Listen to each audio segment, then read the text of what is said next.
నమస్కారం. రామారావు గారి 30వ వర్ధంతి ప్రతి సంవత్సరం ఇక్కడ ఆయన గారి దగ్గరికి రావడం, ఆ మహానుభావుని తలుచుకోవడం, ఆయనకి ఘన నివాళులు అర్పించడం, అది ఒక ఆనవాయితీగా. అంటే భూమి మీద అందరూ పుడతారు గిడతారు కానీ అందరూ మహానుభావులు కాలేం.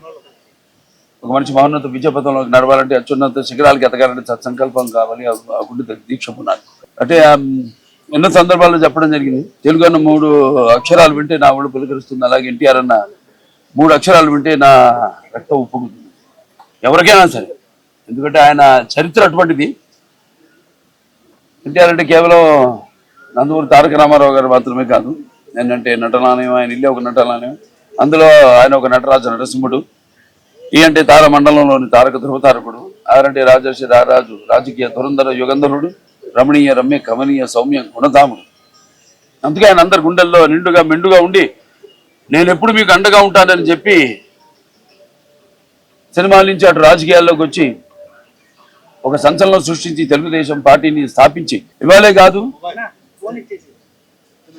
సూర్యచంద్రులు ఉన్నంత వరకు, మన తెలుగు జాతి ఉన్నంత వరకు ఆయన అందరికీ ఆరాధ్యుడు అయ్యాడు. మరి ఆయన యొక్క ప్రస్థానం చూసుకుంటే అందరికీ ఎంతో, అంటే ముఖ్యంగా పార్టీకే కాదు, అటు ప్రతి ఒక్కరికి, అంటే కుల మతాల తావు లేకుండా, అటు ఆయన చేసే సినిమాలు అయితేనేమి, అంటే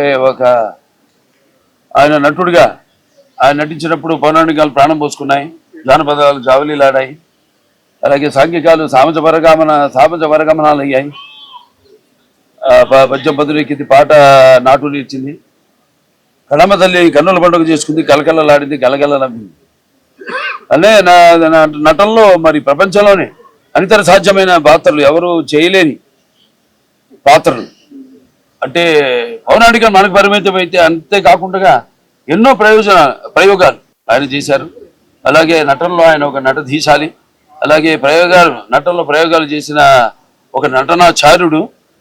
అలాగే మరి చేసిన ప్రతి పాత్రను కూడా పరకాయ ప్రవేశం చేసి అణువణువులు నింపుకుని ఆ పాత్రలకు ప్రాణం పోసిన మహానుభావుడు నందమూరి తారక రామారావు. అటువంటి నటుడు ఎటు చూసినా, ఎటు వెతికినా కూడా ఎక్కడా మనకి కనిపించాడు అని ప్రతి ఒక్కడు ఒప్పుకుని తీరుతారు. అలాగే రాజకీయంగా చూస్తే అప్పుడు ఆనాడు తెలుగుదేశం పార్టీని స్థాపించడం, అలాగే అంతవరకు రాజకీయాలు దూరంగా ఉన్న వాళ్ళందరూ చేయి తెచ్చి బడుగు బలిగిన వర్గాలు వాళ్ళైతేనేమి, లేకపోతే తాడితి పీడిత కులాలు, మైనారిటీలు అందరూ కూడా ఈ యొక్క రాజకీయాలు ఈ అధికారంలో ఉన్న పదవులు దూరంగా ఉన్న వాళ్ళందరికీ చేతులిచ్చి తీసుకొచ్చి వాళ్ళని రాజకీయ పదవులు కట్టబెట్టి సత్కరించిన మహానుభావుడు నందమూరి తారక రామారావు.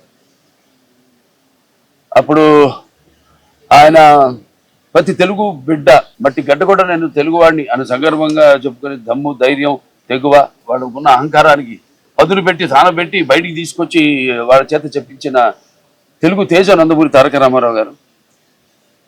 తెలుగుదేశం పార్టీ పెట్టి మరి అంతవరకు నేను చెప్పిన దూరంగా ఉన్న వాళ్ళందరినీ, కొంతమందికే పరిమితమైన రాజకీయాల్ని అందరికీ పంచిపెట్టి కట్టబెట్టి వాడికి పదవులు కట్టబెట్టి అలంకరించిన మహానుభావుడు నందమూరి తారక రామారావు. అలాగే ఆయన రాజకీయాల్లో ఆయన ప్రవేశపెట్టిన పథకాలు చూస్తే ఎంతో సాహసోపేతమైనవి, అలాగే సామాన్యులకి ఎంతో అనుకూలమైనవి, ఉపయోగకరమైనవి కూడా. అంటే ఎన్టీ రామారావు గారు రాజకీయాల్లోకి రాకముందు, వచ్చిన తర్వాత ఆయన ప్రవేశపెట్టిన పథకాలు ఇప్పటికీ కేవలం మన తెలుగు రాష్ట్రాల్లోనే కాదు, యావత్ భారతదేశంలో ప్రతి ఒక్కరు కూడా వాటిని ఆదర్శంగా తీసుకుని వాటిని ప్రవేశపెట్టి అందరికీ కట్టబెడుతున్నారంటే అది ఆ రామారావు గారు పుణ్యం. అందుకే నేను అంటుంటాను, ఇప్పుడు ఆయన పేదల ఆకలి బాధ తెలిసిన అన్న ఆయనే. అలాగే జనత యొక్క భవిష్యత్తుకు భరోసా ఇచ్చిన అమ్మ ఆయనే. అలాగే ఆయనకు అండగా ఉన్న మహిళలకు ఆర్థిక స్వాతంత్రాన్ని ఇచ్చిన అన్న ఆయనే ఎన్టీ రామారావు.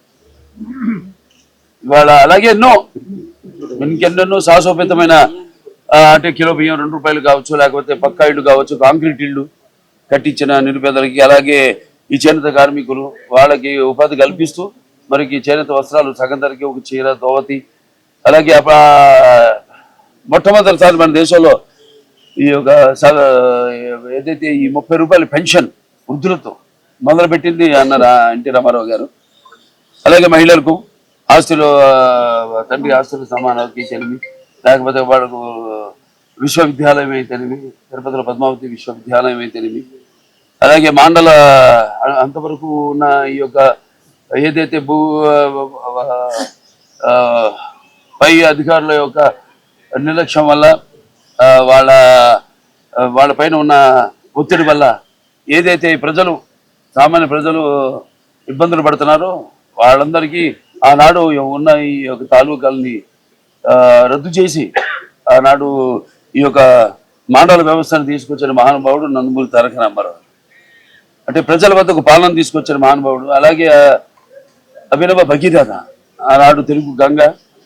అలాగే ఈ యొక్క ఏదైతే ఆంధ్ర నివాస్ సమంతి ఉందో, లేకపోతే గాలేరు నగిరి ఉందో, వీటిలన్నిటి ఇవన్నీ కూడా ఆయన మానసిక పుత్రికలు. అలాంటివి ఎన్నో రచనలు చేసి ముందు చూపుతో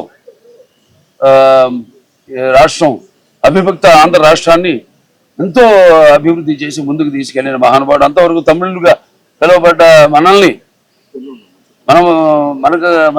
మనం తెలుగు వాళ్ళం, మన తెలుగు జాతి అనే ఒక గుర్తింపు తీసుకొచ్చిన మహానుభావుడు నందమూరి తారక రామారావు. అలాగే ఇప్పుడు ఆయన్ని స్ఫూర్తిగా తీసుకుని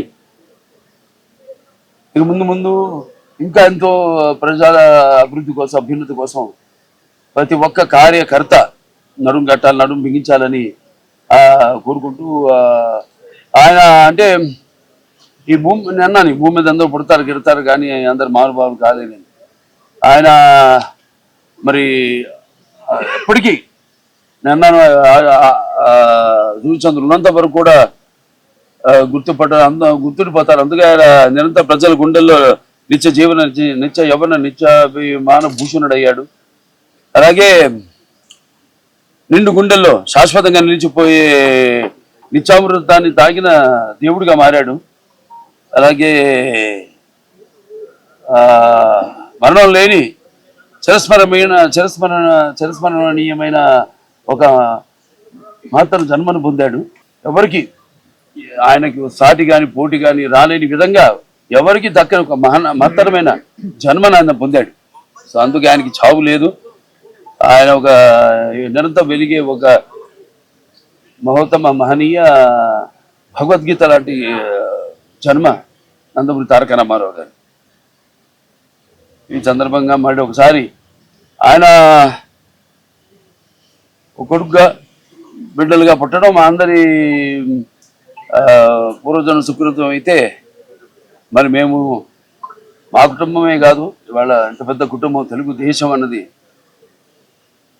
ఇచ్చి అందరినీ అందులో కుటుంబ సభ్యులుగా చేర్చి మరి ఒక పెద్ద కుటుంబాన్ని ఇచ్చి ఈ యొక్క వారసత్వాన్ని, ఈ యొక్క తెలుగుదేశం పార్టీ ఏదైతే ఈ వారసత్వం ఉందో దాన్ని ప్రతి ఒక్క కార్యకర్త భుజస్కంధాల మీద మోపి ఆయన నేను చెప్పినట్టు ఆయన ఇక స్ఫూర్తిగా తీసుకుని ఆయన ఏ పోరాట పటిమతో పోరాడి ఎన్ని అడ్డంకులు వచ్చినా తల వంచకుండా ముందుకు సాగిన ధీరోదాతుడు. అలాగే ఏదైతే తెలుగు ఎప్పుడెప్పుడు మన జాతికి ఎప్పుడెప్పుడు ఏ అవమానం జరిగినా దాన్ని ఆత్మాభిమానాన్ని కాపాడిన ధీరుడు. అలాగే తెలుగు వెలుగును ప్రపంచం నలుమూలల ప్రసరింపజేసిన మహానుభావుడు. ఆయన్ని స్ఫూర్తిగా తీసుకుని అందరం మనం ముందుకు వెళ్ళాలని మనస్ఫూర్తిగా కోరుకుంటూ ఆయనకి ఈ సందర్భంగా ఘన నివాళులు అర్పించుకుంటున్నాను.